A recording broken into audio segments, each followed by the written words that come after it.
بسم اللہ الرحمن الرحیم۔ خلافت و ملوکیت، سید ابو الاعلیٰ مودود۔ نمبر 5، شورا۔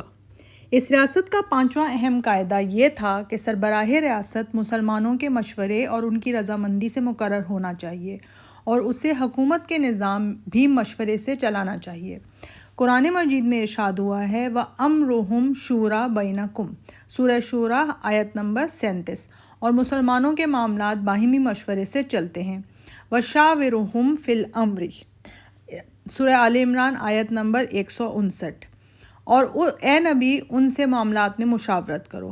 حضرت علی رضی اللہ تعالیٰ عنہ کا بیان ہے کہ میں نے رسول اللہ صلی اللہ علیہ وآلہ وسلم کی خدمت میں عرض کیا کہ اگر آپ کے بعد ہمیں کوئی ایسا معاملہ پیش آئے جس کے متعلق نہ قرآن میں کوئی حکم ہو اور نہ آپ صلی اللہ علیہ وآلہ وسلم نے ہم نے کچھ سنا ہو تو ہم کیا کریں؟ فرمایا اس معاملے میں دین کی سمجھ رکھنے والے اور عابد لوگوں سے مشورہ کرو اور کسی خاص شخص کی رائے پر فیصلہ نہ کر ڈالو۔ حضرت عمر رضی اللہ تعالیٰ عنہ کہتے ہیں جو شخص مسلمانوں کے مشورے کے بغیر یا اپنی کسی اور شخص کی امارت کے لیے دعوت دے تو تمہارے لیے حلال نہیں ہے کہ اسے قتل نہ کرو۔ ایک اور روایت میں حضرت عمر رضی اللہ تعالیٰ عنہ کا یہ قول نقل ہوا ہے مشورے کے بغیر کوئی خلافت نہیں۔ نمبر 6، اطاعت فی المعروف۔ چھٹا قاعدہ جس پر یہ ریاست قائم کی گئی تھی یہ تھا کہ حکومت کی اطاعت صرف معروف میں واجب ہے، معصیت میں کسی کو اطاعت کا حق نہیں پہنچتا۔ دوسرے الفاظ میں اس قاعدے کا مطلب یہ ہے کہ حکومت اور حکام کا صرف وہی حکم ان کے ماتحتوں اور رعیت کے لیے واجب الاطاعت ہے جو قانون کے مطابق ہو۔ قانون کے خلاف حکم دینے کا نہ انہیں حق پہنچتا ہے اور نہ کسی کو اس کی اطاعت کرنی چاہیے۔ قرآن مجید میں خود رسول اللہ صلی اللہ علیہ وآلہ وسلم کی بیعت کو بھی اطاعت فی المعروف کے ساتھ مشروط کیا گیا ہے، حالانکہ آپ کی طرف سے کسی معصیت کا حکم صادر ہونے کا کوئی سوال ہی پیدا نہیں ہوتا۔ وَلَا يَأْسِنَكَ فِي الْمَعْرُوفِ، سورہ ممتحنہ آیت نمبر 12، اور یہ کہ وہ کسی امر معروف میں آپ کی نافرمانی نہ کریں گے۔ رسول اللہ صلی اللہ علیہ وآلہ وسلم کا ارشاد ہے ایک مسلمان پر اپنے امیر کی سمع و طاعت فرض ہے، خواہ اس کا حکم اسے پسند ہو یا ناپسند، تا وقت ہے کہ اسے معصیت کا حکم نہ دیا جائے، اور جب معصیت کا حکم دیا جائے تو پھر کوئی سمع و طاعت نہیں۔ ایک اور جگہ ارشاد فرمایا اللہ کی نافرمانی میں کوئی اطاعت نہیں ہے، اطاعت صرف معروف میں ہے۔ یہ مضمون نبی اکرم صلی اللہ علیہ وآلہ وسلم کے بکثرت ارشادات میں مختلف طریقوں سے نقل ہوا ہے۔ کہیں آپ صلی اللہ علیہ وآلہ وسلم نے فرمایا جو اللہ کی نافرمانی کرے اس کے لیے کوئی اطاعت نہیں۔ کہیں فرمایا خالق کی نافرمانی میں کسی مخلوق کے لیے کوئی اطاعت نہیں۔ کہیں فرمایا جو اللہ کی اطاعت نہ کرے اس کے لیے کوئی اطاعت نہیں۔ کہیں فرمایا جو حکام میں سے کوئی تمہیں کسی معصیت کا حکم دے اس کی اطاعت نہ کرو۔ حضرت ابوبکر رضی اللہ تعالیٰ عنہ اپنے ایک خطبے میں فرماتے ہیں جو شخص محمد صلی اللہ علیہ وآلہ وسلم کے امت کے معاملات میں سے کسی معاملے کا ذمہ دار بنایا گیا اور پھر اس نے لوگوں کے درمیان کتاب اللہ کے مطابق کام نہ کیا، اس پر اللہ کی لعنت۔ اسی بنا پر خلیفہ ہونے کے بعد انہوں نے اپنی پہلی ہی تقریر میں یہ اعلان کر دیا تھا کہ میری اطاعت کرو جب تک میں اللہ اور اس کے رسول کی اطاعت کرتا ہوں، اور جب میں اللہ اور اس کے رسول کی نافرمانی کروں تو میری کوئی اطاعت تم پر نہیں ہے۔ حضرت علی رضی اللہ تعالیٰ عنہ فرماتے ہیں مسلمانوں کے فرما روا پر یہ فرض ہے کہ وہ اللہ کے نازل کردہ قانون کے مطابق فیصلہ کرے اور امانت ادا کرے، پھر جب وہ اس طرح کام کر رہا ہو تو لوگوں پر بھی یہ فرض ہے کہ اس کی سنیں اور مانیں، اور جب انہیں پکارا جائے تو لبیک کہیں۔ ایک مرتبہ حضرت علی رضی اللہ تعالیٰ عنہ نے اپنے خطبے میں اعلان فرمایا میں اللہ کی فرما برداری کرتے ہوئے تم کو جو حکم دوں اس کی اطاعت تم پر فرض ہے، خواہ وہ حکم تمہیں پسند ہو یا ناپسند، اور جو حکم میں تمہیں اللہ کی نافرمانی کرتے ہوئے دوں تو معصیت میں کسی کے لیے اطاعت نہیں۔ اطاعت صرف معروف میں ہے، اطاعت صرف معروف میں ہے، اطاعت صرف معروف میں ہے۔ نمبر 7، اقتدار کی طلب و حرص کا ممنوع ہونا۔ یہ قاعدہ بھی اس ریاست کے قواعد میں سے تھا کہ حکومت کے ذمہ دارانہ مناصب کے لیے عموماً اور خلافت کے لیے خصوصاً وہ لوگ سب سے زیادہ غیر موزوں ہیں جو خود عہدہ حاصل کرنے کے طالب ہوں اور اس کے لیے کوشش کریں۔ قرآن مجید میں اللہ تعالیٰ کا ارشاد ہے، تِلْکَ الدَّارُ الْآخِرَةُ نَجْعَلُهَا لِلَّذِينَ لَا يُرِيدُونَ عُلُوًّا فِي الْأَرْضِ وَلَا فَسَادٍ، سورہ قصص آیت نمبر 83۔ وہ آخرت کا گھر ہم ان لوگوں کو دیں گے جو زمین میں نہ اپنی بڑائی کے طالب ہوتے تھے اور نہ فساد برپا کرنا چاہتے تھے۔ نبی اکرم صلی اللہ علیہ وآلہ وسلم کا ارشاد ہے، بخدا ہم اپنی اس حکومت کا منصب کسی ایسے شخص کو نہیں دیتے جو اس کا طالب ہو یا اس کا حریص ہو۔ ایک اور جگہ ارشاد ہے، تم میں سب سے بڑھ کر خائن ہمارے نزدیک وہ ہے جو اسے خود طلب کرے۔ ایک اور جگہ ارشاد فرمایا، ہم اپنی حکومت میں کسی ایسے شخص کو عامل نہیں بناتے جو اس کی خواہش کرے۔ عبداللہ بن سمرہ سے حضور صلی اللہ علیہ وآلہ وسلم نے فرمایا، اے عبدالرحمن بن سمرہ، امارت کی درخواست نہ کرو، کیونکہ اگر وہ تمہیں مانگنے پر دی گئی تو خدا کی طرف سے تم کو اسی کے حوالے کر دیا جائے گا، اور اگر وہ تمہیں بن مانگے ملی تو خدا کی طرف سے تم کو اس کا حق ادا کرنے میں مدد دی جائے گی۔ نمبر 8، ریاست کے مقصد وجود۔ اس ریاست میں حکمران اور اس کی حکومت کا اولین فریضہ یہ قرار دیا گیا تھا کہ وہ اسلامی نظام زندگی کو کسی رد و بدل کے بغیر جوں کا توں قائم کرے اور اسلام کے معیار اخلاق کے مطابق بھلائیوں کو فروغ دے اور برائیوں کو مٹائے۔ قرآن مجید میں اس ریاست کا مقصد وجود یہ بیان کیا گیا ہے کہ الذین ان مکنہم فی الارض اقاموا الصلاۃ وآتوا الزکاۃ وامروا بالمعروف ونہوا عن المنکر، سورہ حج آیت نمبر 41۔ یہ وہ لوگ ہیں جنہیں اگر زمین میں اقتدار بخشیں تو وہ نماز قائم کریں گے اور زکوٰۃ دیں گے اور نیکی کا حکم دیں گے اور بدی سے روکیں گے۔ اور یہی قرآن کی روح سے امت مسلمہ کا مقصد وجود بھی ہے۔ وَكَذَلِكَ جَعَلْنَاكُمْ أُمَّةً وَسَطًا لِتَكُونُوا شُهَدَاءَ عَلَى النَّاسِ وَيَكُونَ الرَّسُولُ عَلَيْكُمْ شَهِيدًا، سورہ بقرہ آیت نمبر 143۔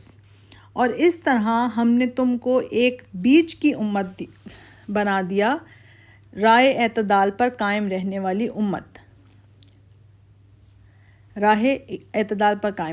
امت بنا دیا تاکہ تم لوگوں پر گواہ ہو اور رسول تم پر گواہ۔ کنتم خیر امۃ اخرجت للناس تأمرون بالمعروف وتنہون عن المنکر وتؤمنون باللہ، سورہ آل عمران آیت نمبر 110۔ تم وہ بہترین امت ہو جسے لوگوں کی اصلاح اور ہدایت کے لیے نکالا گیا ہے، تم نیکی کا حکم دیتے ہو اور بدی سے روکتے ہو اور اللہ پر ایمان لاتے ہو۔ علاوہ بری جس کام پر محمد صلی اللہ علیہ وآلہ وسلم اور آپ صلی اللہ علیہ وآلہ وسلم کے پہلے کے تمام انبیاء مامور تھے، وہ قرآن مجید کی روح سے یہ تھا کہ ان اقیموا الدین ولا تتفرقوا فیہ، سورہ شعراء آیت نمبر 3، دین کو قائم کرو اور اس میں متفرق نہ ہو جاؤ۔ غیر مسلم دنیا کے معاملے میں آپ صلی اللہ علیہ وآلہ وسلم کی ساری جد و جہد صرف اس غرض کے لیے تھی کہ یکون الدین کلہ للہ، سورہ انفال آیت نمبر 39، یعنی دین پورا کا پورا صرف اللہ کے لیے ہو جائے۔ اور تمام انبیاء کی امتوں کی طرح آپ صلی اللہ علیہ وآلہ وسلم کی امت کے لیے بھی اللہ تعالیٰ کا یہ حکم تھا کہ لِيَعْبُدُوا اللَّهَ مُخْلِصِينَ لَهُ الدِّينَ حُنَفَاءَ، سورہ بینہ آیت نمبر 5۔ وہ یکسو ہو کر اللہ کی بندگی کریں اور اپنے دین کو اس کے لیے خالص کرتے ہوئے۔ اس لیے آپ صلی اللہ علیہ وآلہ وسلم کی قائم کردہ ریاست کا اصل کام ہی یہ تھا کہ دین کے پورے نظام کو قائم کرے اور اس کے اندر کوئی ایسی آمیزش نہ ہونے دے جو مسلم معاشرے میں دو رنگی پیدا کرنے والی ہو۔ اس آخری نقطے کے بارے میں نبی صلی اللہ علیہ وآلہ وسلم نے اپنے اصحاب اور جانشینوں کو سختی کے ساتھ متنبہ فرما دیا کہ جو شخص ہمارے اس دین میں کوئی ایسی بات نکالے جو اس کی جنس سے نہ ہو، اس کی بات مردود ہے۔ خبردار، نرالی باتوں سے بچنا، کیونکہ ہر نرالی بات بدعت ہے اور ہر بدعت گمراہی۔ وہ جس نے کسی بدعت نکالنے والے کی توقیر کی، اس نے اسلام کو منہدم کرنے میں مدد کی۔ اس سلسلے میں آپ صلی اللہ علیہ وآلہ وسلم کا یہ ارشاد بھی ہمیں ملتا ہے کہ 3 آدمی خدا کو سب سے زیادہ ناپسند ہیں اور ان میں سے ایک وہ شخص ہے جو اسلام میں جاہلیت کا کوئی طریقہ چلانا چاہے۔ نمبر 9، امر بالمعروف و نہی عن المنکر کا حق اور فرض۔ اس ریاست کے قواعد میں سے آخری قاعدہ جو اس کو صحیح راستے پر قائم رکھنے کا ضامن تھا، یہ تھا کہ مسلم معاشرے کے ہر فرد کا نہ صرف یہ حق ہے بلکہ یہ اس کا فرض بھی ہے کہ کلمہ حق کہے، نیکی اور بھلائی کی حمایت کرے اور معاشرے یا مملکت میں جہاں بھی غلط اور ناروا کام ہوتے نظر آئیں اس کو روکنے میں اپنی امکانی حد تک پوری کوشش صرف کر دے۔ قرآن مجید کی ہدایات اس باب میں یہ ہیں: تعاونوا علی البر والتقوی ولا تعاونوا علی الاثم والعدوان، سورہ مائدہ آیت نمبر 2۔ نیکی اور تقوی میں تعاون کرو اور گناہ اور زیادتی میں تعاون نہ کرو۔ یا ایھا الذین آمنوا اتقوا اللہ وقولوا قولا سدیدا، سورہ احزاب آیت نمبر 70۔ اے لوگو جو ایمان لائے ہو، اللہ سے ڈرو اور درست بات کہو۔ یا ایھا الذین آمنوا کونوا قوامین بالقسط شہداء للہ ولو علی انفسکم او الوالدین والاقربین، سورہ نساء آیت نمبر 35۔ اے لوگو جو ایمان لائے ہو، انصاف پر قائم رہنے والے اور اللہ کے لیے گواہی دینے والے بنو، خواہ تمہاری گواہی خود تمہارے اپنے خلاف یا تمہارے والدین یا قریبی رشتہ داروں کے خلاف پڑے۔ المنافقون والمنافقات بعضهم من بعض یأمرون بالمنکر وینہون عن المعروف والمؤمنون والمؤمنات بعضهم اولیاء بعض یأمرون بالمعروف وینہون عن المنکر، سورہ توبہ یہ آیت نمبر 67 سے 71 تک کے حصے ہیں۔ منافق مرد اور عورتیں اپنی ہتھیلی کے چٹے بٹے ہیں، ایک تھیلی۔ منافق مرد اور عورتیں ایک تھیلی کے چٹے بٹے ہیں، وہ برائی کا حکم دیتے اور بھلائی سے روکتے ہیں، اور مومن مرد اور عورتیں ایک دوسرے کے ساتھی ہیں، وہ بھلائی کا حکم دیتے اور برائی سے روکتے ہیں۔ قرآن میں اہل ایمان کی امتیازی صفت یہ بیان کی گئی ہے کہ وہ الآمرون بالمعروف والناہون عن المنکر والحافظون لحدود اللہ، سورہ توبہ آیت نمبر 112۔ نیکی کا حکم دینے والے ہیں، بدی سے منع کرنے والے اور اللہ کے حقوق کی حفاظت کرنے والے ہیں۔ نبی صلی اللہ علیہ وآلہ وسلم کے ارشادات اس معاملے میں یہ ہیں: تم میں سے جو شخص کوئی برائی دیکھے اسے چاہیے کہ اس کو ہاتھ سے بدل دے، اگر ایسا نہ کرے تو زبان سے روکے، اور اگر ایسا بھی نہ کر سکے تو دل میں برا سمجھے اور روکنے کی خواہش رکھے، اور یہ ایمان کا ضعیف ترین درجہ ہے۔ پھر ان کے بعد نالائق لوگ اس کی جگہ آئیں گے، کہیں گے وہ باتیں جو کریں گے نہیں، اور کریں گے وہ کام جن کا انہیں حکم نہیں دیا گیا ہے۔ پس جو ان کے خلاف ہاتھ سے جہاد کرے وہ مومن ہے، اور جو ان کے خلاف زبان سے جہاد کرے وہ مومن ہے، اور جو ان کے خلاف دل سے جہاد کرے وہ بھی مومن ہے، اور اس سے کمتر ایمان کا ذرہ برابر بھی کوئی درجہ نہیں ہے۔ سب سے افضل جہاد ظالم حکمران کے سامنے انصاف کی یا حق کی بات کہنا ہے۔ لوگ جب ظالم کو دیکھیں اور اس کے ہاتھ نہ پکڑیں تو بعید نہیں کہ اللہ ان پر عذاب عام بھیج دے۔ میرے بعد کچھ لوگ حکمران ہونے والے ہیں جو ان کے جھوٹ میں ان کی تائید کرے اور ان کے ظلم میں ان کی مدد کرے، وہ مجھ سے نہیں اور میں اس سے نہیں۔ عنقریب تم پر ایسے لوگ حاکم ہوں گے جن کے ہاتھ میں تمہاری روزی ہوگی، وہ تم سے بات کریں گے تو جھوٹ بولیں گے اور کام کریں گے تو برے کام کریں گے۔ وہ تم سے اس وقت تک راضی نہ ہوں گے جب تک تم ان کی برائیوں کی تعریف اور ان کے جھوٹ کی تصدیق نہ کرو، بس تم ان کے سامنے حق پیش کرو جب تک وہ اسے گوارا کریں۔ پھر اگر وہ اس سے تجاوز کریں تو جو شخص ان پر قتل کیا جائے وہ شہید ہے۔ اور ایک اور جگہ فرمایا، جس نے کسی حاکم کو راضی کرنے کے لیے وہ بات کی جو اس کے رب کو ناراض کرے تو وہ اللہ کے دین سے نکل گیا۔ خلافت راشدہ اور اس کی خصوصیات۔ گزشتہ صفحات میں اسلام کے جو اصول حکمرانی بیان کیے گئے ہیں، نبی صلی اللہ علیہ وآلہ وسلم کے بعد خلفائے راشدین کی حکومت انہی اصولوں پر قائم ہوئی تھی۔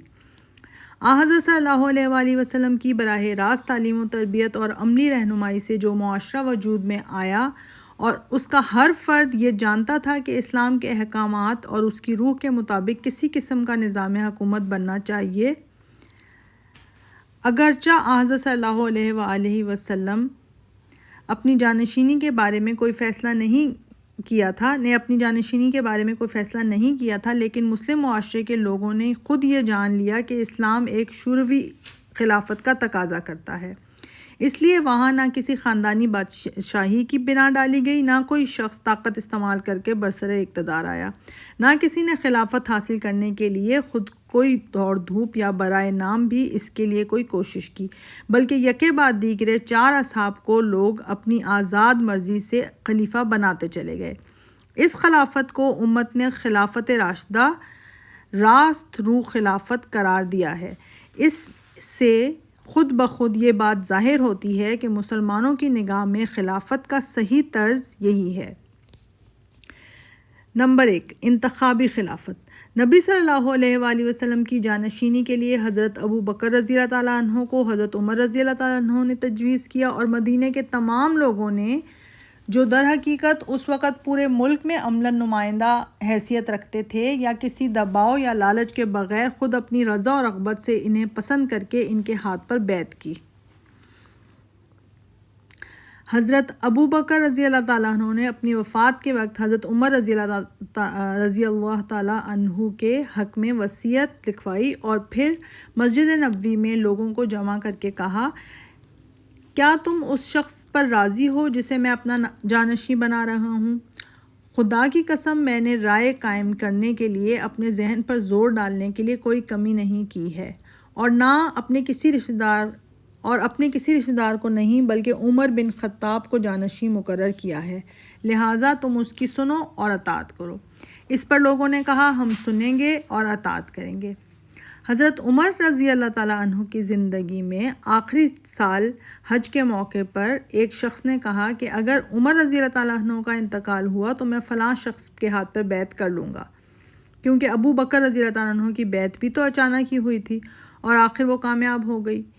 جب حضرت عمر رضی اللہ تعالیٰ عنہ کو اس کی اطلاع ہوئی تو انہوں نے کہا، میں اس معاملے پر ایک تقریر کروں گا اور عوام کو ان لوگوں سے خبردار کروں گا جو ان کے معاملات پر غاصبانہ تسلط قائم کرنے کا ارادہ کر رہے ہیں۔ چنانچہ مدینہ پہنچ کر انہوں نے اپنی پہلی تقریر میں اس قصے کا ذکر کیا اور بڑی تفصیل کے ساتھ ثقیفہ بنی ساعدہ کی سرگزشت بیان کر کے یہ بتایا کہ اس وقت مخصوص حالات تھے جس میں اچانک حضرت ابوبکر رضی اللہ تعالیٰ عنہ کا نام تجویز کر کے میں نے ان کے ہاتھ پر بیعت کی تھی۔ اس سلسلے میں انہوں نے فرمایا، اگر میں ایسا نہ کرتا اور خلافت کا تصفیہ کیے بغیر ہم لوگ مجلس سے اٹھ جاتے تو اندیشہ تھا کہ راتوں رات لوگ کہیں کوئی غلط فیصلہ نہ کر بیٹھیں، اور ہمارے لیے اس پر راضی ہونا بھی مشکل ہو اور بدلنا بھی مشکل۔ یہ فعل اگر کامیاب ہوا تو اسے آئندہ کے لیے نظیر نہیں بنایا جا سکتا۔ تم میں ابو بکر جیسی بلند و بالا مقبول شخصیت کا آدمی اور کون ہے؟ اب اگر کوئی شخص مسلمانوں کے مشورے کے بغیر کسی کے ہاتھ پر بیعت کرے گا تو وہ اور جس کے ہاتھ پر بیعت کی جائے گی دونوں اپنے آپ کو قتل کے لیے پیش کریں گے۔ اپنی تشریح کردہ اسی قاعدے کے مطابق حضرت عمر رضی اللہ تعالیٰ عنہ نے اپنی وفات کے وقت خلافت کا فیصلہ کرنے کے لیے ایک انتخابی مجلس مقرر کی اور فرمایا، جو شخص مسلمانوں کے مشورے کے بغیر زبردستی امیر بننے کی کوشش کرے اسے قتل کر دو۔ اس کے ساتھ انہوں نے اپنے بیٹے کو خلافت کے استحقاق سے صاف الفاظ میں مستثنی قرار دیا تاکہ خلافت کے ایک موروثی منصب نہ بن جائے۔ یہ انتخابی مجلس ان 6 اشخاص پر مشتمل تھی جو حضرت عمر رضی اللہ عنہ کے نزدیک قوم میں سب سے زیادہ بااثر اور مقبول عام تھے۔ اس مجلس نے آخرکار اپنے ایک رکن عبد الرحمن بن عوف کو خلیفہ تجویز کرنے کا اختیار دے دیا۔ انہوں نے عام لوگوں میں چل پھر کر معلوم کرنے کی کوشش کی کہ عوام کا رجحان زیادہ تر کس شخص کی طرف ہے۔ حد سے واپس گزرتے ہوئے قافلوں سے بھی دریافت کیا، اور اس استصواب عام سے وہ اس نتیجے پر پہنچے کہ اکثر لوگ حضرت عثمان رضی اللہ تعالیٰ عنہ کے حق میں ہیں۔ اسی بنیاد پر حضرت عثمان رضی اللہ تعالیٰ عنہ خلافت کے لیے منتخب کیے گئے اور مجمع عام میں ان کی بیعت ہوئی۔ حضرت عثمان رضی اللہ تعالیٰ عنہ کی شہادت کے بعد جب کچھ لوگوں نے حضرت علی رضی اللہ تعالیٰ عنہ کو خلیفہ بنانا چاہا تو انہوں نے کہا تمہیں ایسا کرنے کا اختیار نہیں ہے، یہ تو اہل شورا اور اہل بدر کے کرنے کے کام ہیں۔ جس کو اہل شورا اور اہل بدر خلیفہ بنانا چاہیں گے وہی خلیفہ ہوگا، پس ہم جمع ہوں گے اور اس معاملے پر غور کریں گے۔ طبری کی روایت میں حضرت علی رضی اللہ تعالیٰ عنہ کے الفاظ یہ ہیں: میری بیعت خفیہ طریقے سے نہیں ہو سکتی، یہ مسلمانوں کی مرضی سے ہی ہونی چاہیے۔ حضرت علی رضی اللہ تعالیٰ عنہ کی وفات کے وقت لوگوں نے پوچھا کہ ہم آپ کے صاحبزادے حضرت حسن کے ہاتھ پر بیعت کر لیں؟ آپ نے جواب میں کہا، میں نہ تم کو اس کا حکم دیتا ہوں اور نہ منع کرتا ہوں، تم لوگ خود اچھی طرح دیکھ سکتے ہو۔ ایک شخص نے عین اس وقت جبکہ آپ اپنے صاحبزادوں کو آخری وصیت کر رہے تھے عرض کیا کہ امیر المومنین آپ اپنا ولی عہد کیوں نہیں مقرر کر دیتے؟ جواب میں فرمایا، میں مسلمانوں کو اسی حالت میں چھوڑوں گا جس میں رسول اللہ صلی اللہ علیہ وآلہ وسلم نے چھوڑا تھا۔ ان واقعات سے صاف ظاہر ہوتا ہے کہ خلافت کے متعلق خلفائے راشدین اور اصحاب رسول صلی اللہ علیہ وآلہ وسلم کا متفق علیہ تصور یہ تھا کہ یہ ایک انتخابی منصب ہے جسے مسلمانوں کے باہمی مشورے اور ان کی آزادانہ رضامندی سے قائم ہونا چاہیے۔